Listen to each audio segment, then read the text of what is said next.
Long Beach, California. Third round of the 2023 IMSA WeatherTech Sports Car Championship. The Grand Prix of Long Beach is the shortest race of the season. And here on Shoreline Drive, the margin for error is 0.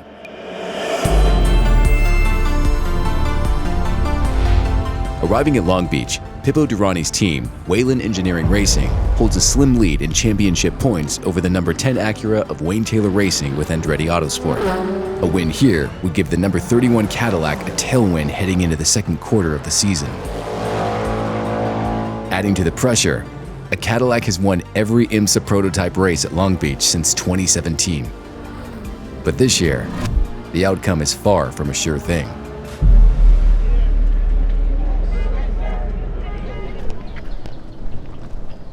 Yeah, I couldn't find the button. Where was the button? Coming off his 4th Sebring win, 29-year-old Pippo Durrani has a lot on his shoulders. Sometimes we see races here in Long Beach that are super clean. Sometimes you just see races where you have a yellow after the other.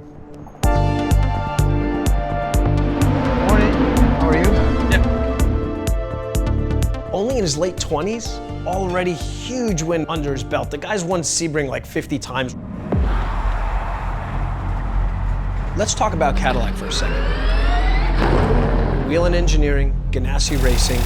Before the first practice session, they were probably looked at as one of the favorites here. That's a grunt machine. That thing comes off the corner. You need those cars to set, point, and go. And the Cadillac was doing that at Sebring. You wouldn't expect much different here, but Acura showed up super quick right out of the box, really set the tone, and put Cadillac sort of thinking, what do we got to do here? I think this track in particular for our Cadillac, it's a bit different than what we had last year.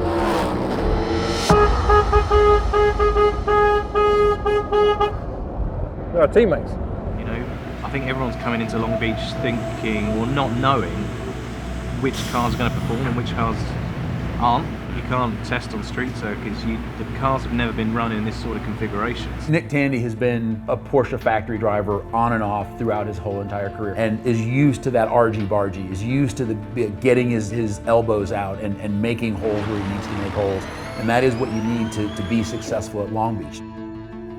Although a favorite at the start of the season, Porsche Penske Motorsport has been on the defensive for the first 2 races of 2023. Driver Nick Tandy is feeling the heat. A Long Beach win would change the narrative and get the team back on track. For a Porsche Penske squad that aspires to be top dogs, another loss would be devastating. BMW is catching up at Sebring, is now right on their tail or faster than them in practice. The pressure of Penske Perfect is not only just on the drivers, but it's on the entire team. They have to find speed.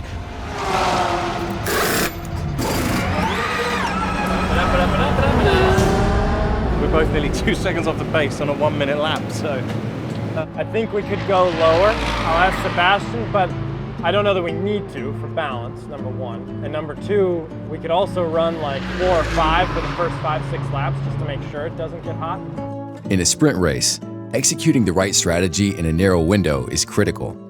Drivers and engineers carefully consider tire degradation, fuel consumption, and the potential for crashes and yellow flags. A single misstep in a short race can deal a crippling blow. New for this year, they've cut the allocation of the tires in half. Total of 4, so they have 2 for practice, 2 for race and qualifying. That brings up one of our most important topics for this weekend, strategy. When you have so few tires, you can't simulate so much stuff in practice because those practice sessions that you have to save your tires. And once you are at 1 set in practice, you only have 1 set left and you have to use that to do your qualifying sim and everything else. But it's fair for everybody, so that's what everybody has to deal with, and you hope Lady Luck goes your way.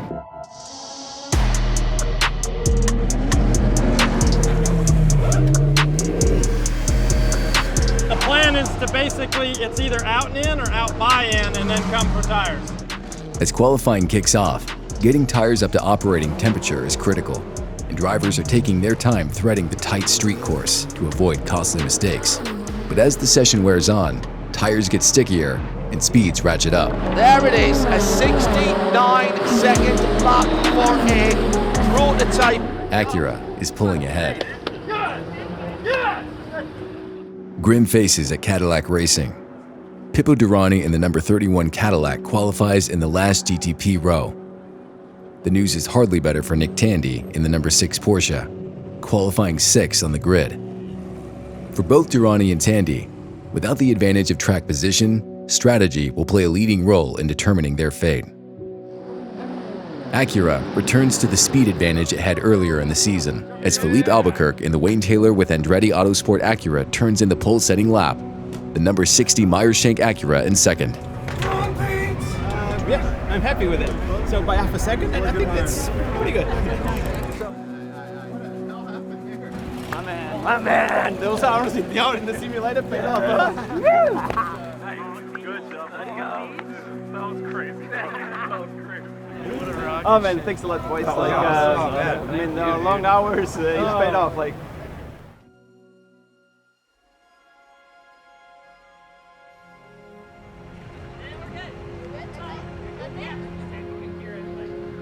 I'm experiencing for the first time. I've just had my first child. I have a daughter, yeah, she's 4.5 months right now, so yeah, that's a little baby.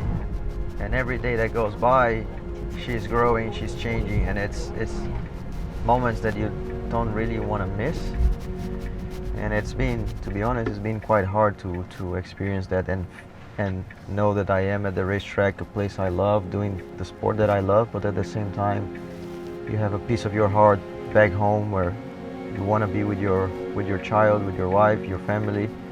So there was people, he just got married, and then now he's a father. So over the years you watch people, and I've been able to do that with a number of drivers, where you watch them mature in their, they don't get any slower generally, but they become more calculating, and their decision-making processes. But they also tend to chill out when they have kids and stuff like that. They appreciate the values of life, and you know, at the end of the day, we're not curing cancer or sending rockets to the moon. We're just racing cars. That's the thing. I was racing at Watkins Glen when Eva was born. I left my wife expecting it to be a week or so, and when I landed, got a phone call saying she's gone into hospital. And there was a team saying, "Oh, you know, what are we going to do? We need a reserve." I said, "Look, there's nothing I can do. Let's go racing." And I saw her when she was a week old. You've got to appreciate that this is kind of how it goes sometimes. Yeah, when you're younger, dealing with disappointment is tough. You get used to it. You learn how to deal with it. It's all about figuring out how to get better, how to come back stronger. That's a part of it. So it's a bit like developing a car. Race day at Long Beach. Strategies are set. Teams are gambling on how well they know their cars and their drivers. Winning a race this unforgiving means limiting the effect of what can't be controlled. Things like crashes, yellow flags, and unforced errors. Once the flag drops, there's no going back. Green, green, green, green, green.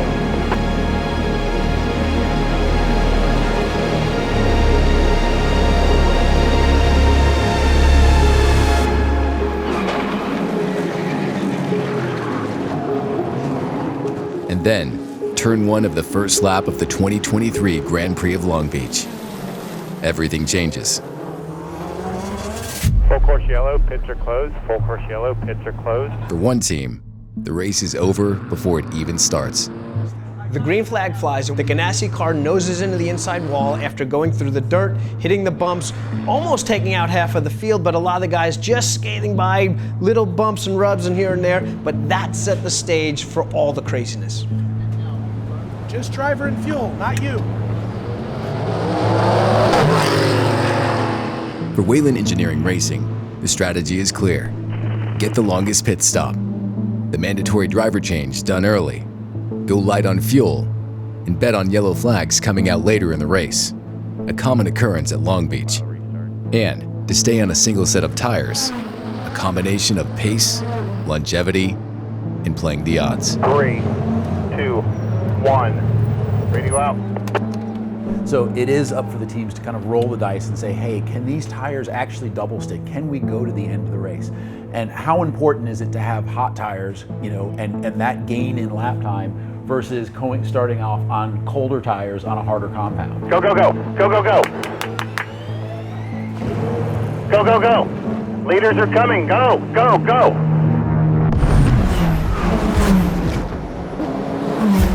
That car's likely going to pit here. Push here, Nick. Push, push. For the pole-sitting Acura, the bet is on fresh tires, as the team plans for 2 sets over the course of the race, hoping to gain a lap time advantage over teams nursing a single set of Michelin tires for all 100 minutes.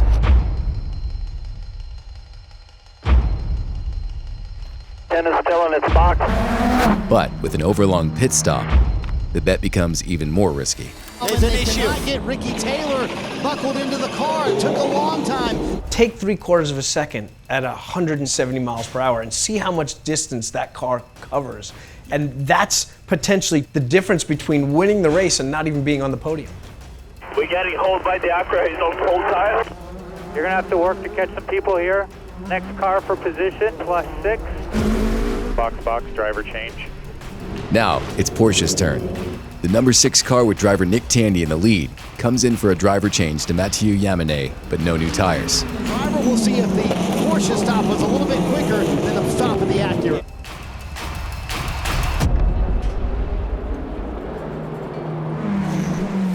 I do not believe they changed tires. They'll be on hot tires in front of you. The 6 did not take tires, Calvin, opting to leave those hot tires on, hoping they could maybe last the entire race.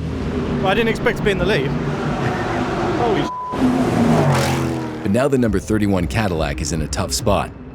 Do they pit now under green flag racing, or double down on the bet that a full course yellow will get them through to the end?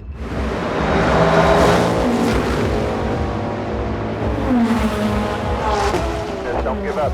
3, 2, 1. Stop. The race forces their hand, and number 31 pits under green flag for left side tires and fuel, and drops down the order. Ready? Go, go, go, go, go, go. With a long pit stop, but fresh tires and a quick pace, Ricky Taylor and the number 10 Acura is moving aggressively through the field, picking off the number 7 Porsche and setting its sights on the number 6 Porsche, now in the lead. And it's taken off part of the bodywork on the left rear. You look at Yamane in the Porsche, he's got the lead on older tires. So he's on the, I've got to run the laps, I've got to make sure I don't make any mistakes. Ricky's like a shark. He's sitting back there in the Acura going, okay, all I've got to do is just start chipping away, and I'm going to get him. The pieces are in place. The only thing left is for the team's competing strategies to play out on the final laps. We need to get around him for position. Ricky Taylor, the big send into turn 1.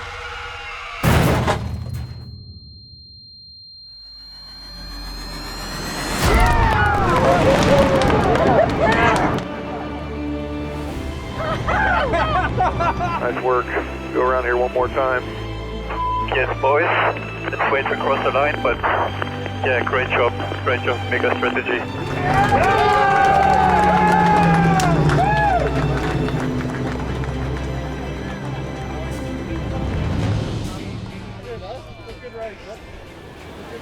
I told you, didn't I?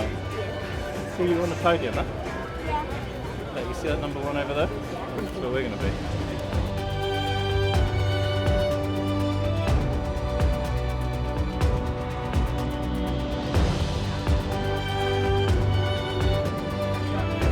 We had one extra stop to make.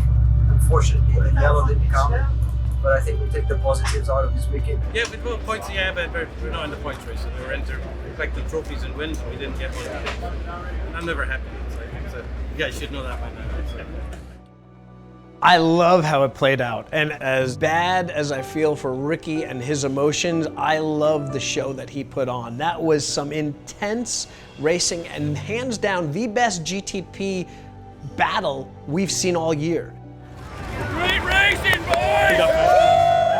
For Porsche, sticking with a single set of Michelins pays off, with a little help from Acura's long pit stop and one overcooked turn. The two Porsches share the podium with BMW, the former underdog that has quietly nabbed 2 second-place spots out of 3 races. But for Porsche and Nick Tandy, a win is even sweeter when you bring the kids along on a Southern California beach holiday.